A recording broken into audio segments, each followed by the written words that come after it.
तो चलिए बिना किसी देरी के शुरू करते हैं। आज के इस एक्सप्लेने में ना हम भारत के स्वतंत्रता संग्राम की पूरी कहानी को डिकोड करने वाले हैं। मतलब कैसे 1857 की एक छोटी सी चिंगारी एक पूरे राष्ट्रीय आंदोलन में बदल गई। और हाँ, हम सिर्फ बोरिंग तारीखें नहीं रटेंगे, बीच बीच में कुछ बहुत ही कमाल की मेमोरी ट्रिक्स भी हैं, ताकि ये पूरी टाइमलाइन आपके दिमाग में एकदम छप जाए। तो आज का हमारा एजेंडा कुछ ऐसा रहेगा।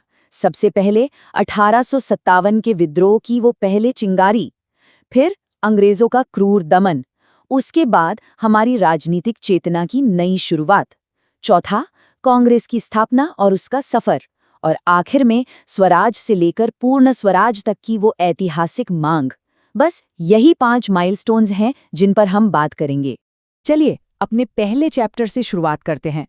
1857 विद्रोह की पहली चिंगारी। देखते हैं कि आखिर ये बगावत शुरू कैसे हुई। अब देखिए, कोई भी क्रांति अचानक तो होती नहीं है, राइट? इसके पीछे दशकों का गुस्सा था। भारी टैक्स, आर्थिक शोषण और हमारी परंपराओं का जो अपमान हो रहा था, ये सब अंदर ही अंदर पक रहा था। लेकिन वो जो इमीडिएट ट्रिगर था ना, वो माचिस की तीली का काम किया उन नई एनफील्ड राइफलों ने। ये अफवाह आग की तरफ फैल गई कि इनके कारतूसों में गाय और सूअर की चर्बी है। बस फिर क्या था? मार्च 1857 में बैरकपुर में मंगल पांडे ने सबसे पहले बगावत की। फिर मई आते आते मेरठ के सैनिकों ने भी इन राइफलों को छूने से साफ मना कर दिया। 10 मई को मेरठ में खुली बगावत हुई और अगली ही दिन 11 मई को ये सारे जांबाज विद्रोही सीधा दिल्ली पहुंच गए। अब यह गुस्सा सिर्फ सैनिकों तक सीमित नहीं था, इसके पीछे एक बहुत बड़ी राजनीतिक हताशा भी थी। आपने डॉक्ट्रिन ऑफ लैप्स या हड़प नीति का नाम तो सुना ही होगा। ये लॉर्ड डलहौजी का एक ऐसा क्रूर नियम था ना, जिसके तहत अगर किसी भारतीय राजा का अपना सगा बेटा नहीं है तो उसका राज्य सीधा अंग्रेजों का हो जाएगा। और तो और कुप्रशासन यानी खराब गवर्नेंस का बहाना बनाकर उन्होंने अवध को भी हड़प लिया। इस एक फैसले ने सिर्फ लोगों की धार्मिक भावनाओं को ही ठेस नहीं पहुंचाई, बल्कि अवध की पूरी सेना को भंग कर दिया। जरा सोचिए, हजारों सैनिकों के परिवार रातों रात सड़क पर आ गए थे। अब इन सारे फैक्ट्स को याद रखने की एक बहुत ही शानदार ट्रिक आपको बताता हूं। देखिए, डलहौजी ने अवध में जो भी प्रशासनिक नाटक किया, उसे हम मंगल पांडे के फाटक से फायर करने से जोड़ सकते हैं। डलहौजी का ड्रामा और पांडे का फायर, राइमिंग है ना? ये छोटी छोटी ध्वन्यात्मक ट्रिक्स ना बिना रटे पूरी घटनाओं को दिमाग में एक फिल्म की तरह सेट कर देती हैं। आगे बढ़ते हैं हमारे दूसरे हिस्से की तरफ, क्रूर ब्रिटिश दमन। 1857 के उस महासंग्राम का खौफनाक परिणाम। सच कहूं तो इस क्रांति का जो अंजाम हुआ वो बेहद दर्दनाक था। अंग्रेजों ने इस पूरे विद्रोह को कुचलने के लिए जो जवाबी कार्रवाई की ना, उसने पूरे उपमहाद्वीप को खून से नहलाकर रख दिया। अब इस क्रूरता के इतिहास को याद रखने के लिए भी हमारे पास कुछ मेमोरी हैक्स हैं। जैसे झांसी और ग्वालियर में रानी लक्ष्मीबाई के विद्रोह को किसने दबाया? अंग्रेज अधिकारी ह्यू रोज ने। तो इसे ऐसे याद रखिए कि उसने रोज यानी गुलाब देने के बजाय तलवार दी। और हाँ, जून 1858 में इसी ह्यू रोज का ग्वालियर के किले पर कब्जा करना वो मध्य भारत के विद्रोह की ताबूत में आखिरी कील साबित हुआ था। ऐसे ही कानपुर और लखनऊ के दमन को आप कॉलिन कैंपबेल के नाम से जोड़ सकते हैं। बस एक बहुत बड़े कैंप की कल्पना कर लीजिए दिमाग में। इस दमन का एक हिस्सा तो ऐसा है जिसे सुनकर आज भी रोंगटे खड़े हो जाते हैं। इतिहास बताता है कि मेजर हडसन नाम के एक अफसर ने दिल्ली में मुगल सम्राट बहादुर शाह जफर के बेटों और पोतों को बीच सड़क पर बिना किसी मुकदमे के गोली मार दी थी। अब ये कोई आवेश में आकर लिया गया फैसला नहीं था। ये एक पक्की मनोवैज्ञानिक रणनीति थी जिसे हम साइकोलॉजिकल वॉरफेयर कहते हैं। उनका सीधा सा मकसद था आने वाली पीढ़ियों के मन में खौफ पैदा करना और मुगल साम्राज्य के हर प्रतीक को हमेशा के लिए मिटा देना। खैर, इतने भारी रक्तपात के बाद ना इतिहास अचानक एक बहुत ही अजीब मोड़ लेता है, जो हमारे सामने एक बड़ा सवाल खड़ा करता है। आखिर ऐसा क्यों हुआ कि भारत के सबसे बड़े राष्ट्रवादी मंच की स्थापना किसी भारतीय ने नहीं बल्कि एक अंग्रेज ने की? चलिए इसी सवाल के साथ सैन्य संघर्षों से बाहर निकलते हैं और समझते हैं कि ये कलम और कानून की लड़ाई कैसे शुरू हुई। हमारा तीसरा चैप्टर, राजनीतिक चेतना और नई शुरुआत, संस्थागत प्रतिरोध यानी इंस्टीट्यूशनल रेजिस्टेंस का जन्म। देखिए, 1857 के बाद एक बात तो साफ हो गई थी कि अब तलवार की जगह कलम लेनी पड़ेगी। हमारे पढ़े लिखे वर्ग को समझ आ गया था कि सिर्फ जज्बातों से अंग्रेज नहीं जाएंगे, उनकी नीतियों से लड़ने के लिए एक मजबूत कानूनी प्लेटफॉर्म चाहिए। और यही एंट्री होती है सेफ्टी वॉल्व थियरी की। दरअसल एओ ह्यूम नाम के एक पूर्व ब्रिटिश सिविल सर्वेंट ने भारतीय राष्ट्रीय कांग्रेस की स्थापना की। क्यों? ताकि भारतीयों के मन में जो गुस्सा उबल रहा है उसे निकलने के लिए एक शांतिपूर्ण रास्ता, एक सेफ्टी वॉल्व मिल जाए और 1857 जैसी हिंसक क्रांति दोबारा ना हो। इसे आप ह्यूम ने लगाया दिमाग का फ्यूम इस मजेदार ट्रिक से याद रख सकते हैं। पर सबसे दिलचस्प बात पता है क्या है? अंग्रेजों ने जिसे खुद को बचाने के लिए बनाया था, हमारे नेताओं ने उसी मंच को आजादी की लड़ाई का सबसे बड़ा इंजन बना लिया। अब ये जो राजनीतिक चेतना थी, ये कोई रातों रात तो आई नहीं, इसका भी अपना एक सफर रहा है। 1836 में बंग भाषा प्रकाशिका सभा बनी, जिसने प्रेस की आज़ादी मांगी। फिर 1838 में जमींदारों के लिए जमींदारी एसोसिएशन आई। 1866 में तो दादा भाई नौरोजी ने सीधा लंदन में बैठकर ब्रिटिश जनमत को प्रभावित करने के लिए ईस्ट इंडिया एसोसिएशन बना दी। और अंततः 1876 में आई इंडियन एसोसिएशन, जिसने सीधा ब्रिटिश सरकार से मोर्चा लिया कि भाई सिविल सेवाओं और परिषदों में भारतीयों को भी जगह मिलनी चाहिए। अब ये सारे नाम सुनने में थोड़े कंफ्यूजिंग लग सकते हैं, लेकिन घबराइए मत, कॉग्निटिव लिंकिंग से इसे बहुत आसान बनाया जा सकता है। उदाहरण के लिए, जमींदार गए द्वारका। बस ये लाइन याद रखिए और आपको द्वारकानाथ टैगोर और जमींदारी एसोसिएशन का कनेक्शन याद रहेगा। या फिर पूना में महादेव का राज, इससे पूना सार्वजनिक सभा और महादेव गोविंद रानाडे एकदम आपके दिमाग में सेट हो जाएंगे। है ना कमाल का तरीका?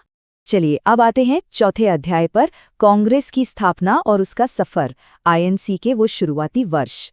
तो 1885 में देश की अलग अलग आवाज़ों को एक साथ लाकर भारतीय राष्ट्रीय कांग्रेस का जन्म हुआ। इसके शुरुआती 4 सेशंस को आप मशहूर BCMA ट्रिक से आसानी से याद रख सकते हैं। B से बॉम्बे, C से कलकत्ता, M से मद्रास और A से इलाहाबाद। लेकिन इन लोकेशंस से भी ज्यादा दिलचस्प बात कुछ और है, वो है इनके अध्यक्षों की विविधता। पहले अध्यक्ष एक हिंदू थे, दूसरे एक पारसी, तीसरे मुस्लिम और चौथे एक अंग्रेज। ये कोई इत्तेफाक नहीं था, ये दुनिया को दिखाने की एक बहुत ही सोची समझी रणनीति थी कि कांग्रेस किसी एक गुट की नहीं बल्कि पूरे भारत की अपनी साझा आवाज है। इस पूरे सफर में ना कलकत्ता शहर का एक बहुत ही खास ऐतिहासिक महत्व रहा है, खासकर हमारे राष्ट्रीय गीतों को लेकर। 1896 के अधिवेशन में पहली बार वंदे मातरम गाया गया और 1911 में जनगण मन।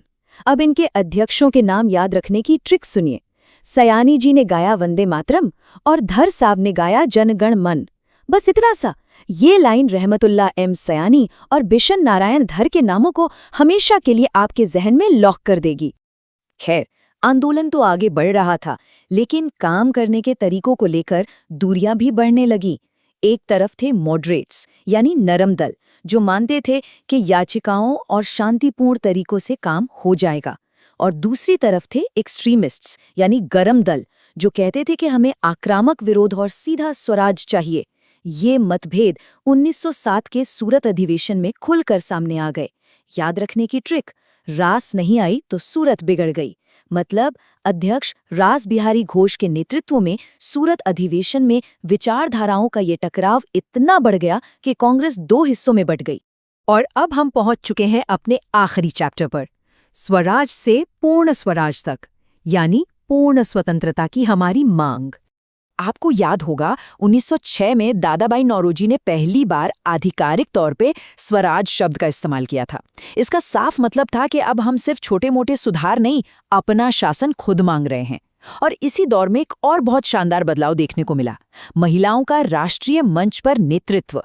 1917 के कलकत्ता अधिवेशन में एनी बेसेंट कांग्रेस की पहली महिला अध्यक्ष बनी। फिर 1925 में कानपुर में सरोजनी नायडू अध्यक्ष बनी। अब एग्जाम में लोग अक्सर इन दोनों में कंफ्यूज हो जाते हैं, तो कैच ये है कि देशी शब्द पर ध्यान दीजिए। अगर कोई पूछे कि पहली देसी यानी भारतीय महिला अध्यक्ष कौन थी, तो जवाब है कानपुर वाली सरोजनी नायडू। आगे बढ़ते हैं 1919 के साल पर। ये हमारे इतिहास का एक बेहद दर्दनाक पन्ना है। जालियांवाला बाग के उस खौफनाक नरसंहार के ठीक बाद कांग्रेस ने अपना अधिवेशन उसी शहर अमृतसर में बुलाया। सोचिए, ये कोई आम सालाना बैठक नहीं थी, ये सीधे तौर पर ब्रिटिश हुकूमत की क्रूरता को दी गई एक राष्ट्रीय चुनौती थी। इस अधिवेशन ने पूरे देश के शोक को एक ऐसी अदम्य ताकत में बदल दिया जिसे फिर कोई नहीं रोक सका। अब जैसे जैसे समय बीता, हमारी मांगों का स्वरूप भी पूरी तरह बदल गया। पहले लोग डोमिनियन स्टेटस की बात करते थे, फिर पूर्ण स्वराज पर आ गए। इन दोनों का फर्क समझना बहुत अहम है। देखिए, डोमिनियन स्टेटस कुछ ऐसा था कि मान लीजिए घर की सफाई और रसोई का काम तो भारतीय संभालेंगे, लेकिन घर के कागजात और असली पावर अंग्रेजों के पास रहेगी। पर पूर्ण स्वराज का मतलब था, भाई हमें आधा अधूरा घर नहीं चाहिए, हमें अपना पूरा मालिकाना हक चाहिए, कंप्लीट इंडिपेंडेंस। इसी समय के दौरान भारत की राजनीतिक सोच में बहुत तेजी से मैच्योरिटी आई। 1924 में बेलगाम अधिवेशन हुआ, जो इकलौता ऐसा अधिवेशन था जहां महात्मा गांधी अध्यक्ष बने ताकि बिखरे हुए गुटों को फिर से जोड़ा जा सके। फिर आया 1929 के ऐतिहासिक लाहौर अधिवेशन, जहां हमने खुलेआम पूर्ण स्वराज की घोषणा कर दी। और फिर 1931 में सरदार पटेल की अध्यक्षता में हुआ कराची अधिवेशन। आपको जानकर हैरानी होगी कि ये कराची अधिवेशन आज के हमारे आधुनिक संविधान का एक तरह से पहला ब्लूप्रिंट था, क्योंकि यहीं पर पहली बार आजाद भारत के नागरिकों के लिए मौलिक अधिकारों का खाका तैयार किया गया था। आजादी की इस मंजिल के करीब पहुंचते पहुंचते एक बहुत ही इंटेंस राजनीतिक ड्रामा भी हुआ था। 1939 का त्रिपुरी संकट। हुआ ये कि सुभाष चंद्र बोस कांग्रेस अध्यक्ष का चुनाव तो जीत गए, लेकिन दूसरे विश्व युद्ध के दौरान अंग्रेजों के खिलाफ आक्रामक रवैया अपनाने को लेकर महात्मा गांधी और उनके बीच गहरा वैचारिक मतभेद हो गया। बात इतनी बढ़ गई कि संगठन टूटने की कगार पर आ गया। तब बोस ने पार्टी को एकजुट रखने के लिए खुद ही इस्तीफा दे दिया और डॉक्टर राजेंद्र प्रसाद ने कमान संभाली। यह साफ तौर पर कोई सत्ता का लालच नहीं था, बल्कि आज़ादी हासिल करने के तरीके को लेकर एक बहुत ही ईमानदार सैद्धांतिक टकराव था। तो 1857 की उस पहली चिंगारी से शुरू हुआ ये ऐतिहासिक सफर 1940 के दशक के अंतिम वर्षों तक पहुंचते पहुंचते अपने मुकाम के बेहद करीब आ गया था। इस एक्सप्लेनर को खत्म करने से पहले मैं आपके लिए इतिहास के पन्नों से एक बहुत ही गहरा सवाल छोड़कर जा रहा हूं। 1946 में कैबिनेट मिशन ने भारत के विभाजन के बजाय एक ढीले ढाले संघ या फेडरेशन का प्रस्ताव रखा था, जिसे अंततः ठुकरा दिया गया। लेकिन जरा सोचिए, एक पल के लिए इमेजिन कीजिए, अगर उस वक्त हमारे नेताओं ने वो योजना मान ली होती तो आज इस पूरे उपमहाद्वीप का नक्शा और हमारा भविष्य कैसा होता। इसी विचारोत्तेजक सवाल के साथ आज के इस विश्लेषण को हम यहीं विराम देते हैं। उम्मीद है भारत की आज़ादी के इस सफ़र को आपने एक बिल्कुल नए और रोचक नज़रिए से समझा होगा।